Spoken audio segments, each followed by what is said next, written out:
They want to punish states for counting mail-in ballots. There's a piece of this executive order that's not being talked about yet that is actually pretty serious. Understandably, there's a lot in here. Namely, for example, requiring extra proof of citizenship with certain documents. Similar policies to which we're already seeing are disenfranchising people, especially like married women, because not everyone has something like a passport on hand and not every birth certificate matches your last name. Nor do most people even have a birth certificate at the drop of the hat. I don't know. I mean, I don't.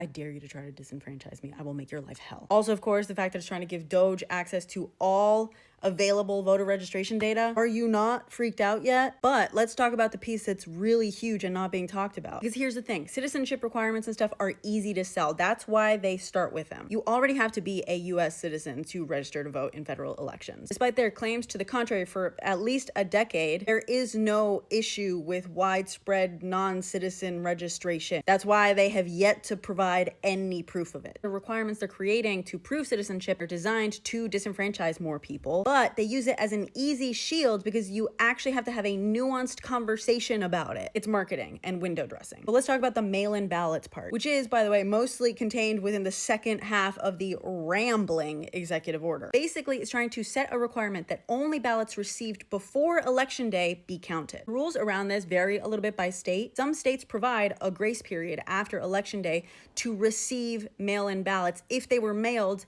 before election day. There's a cutoff to cast your ballot, but it's not really your fault as an individual if it takes the federal government a long time to deliver your ballot and then count it. I mean, that's common sense, right? I think it is. If you cast your ballot before the deadline, it's not your problem if they don't count it quickly enough. But as we know, they want to make it your problem. They want to make it all of our problem. This is the same party, remember, that has always tried to find excuses to cut off counting. So now they want to punish states that count any mail-in or absentee ballots that are received after election day by withholding federal funds. By the way, the only carve-out they provide is with this, which just so happens to protect absentee ballots from uniformed military members. Yep, Constitution for me, but not for thee. And if this weren't bad enough on its own, quick reminder that they're making huge cuts to USPS, including a plan to cut 10,000 workers. Where do you think those cuts are going to take place? Huh?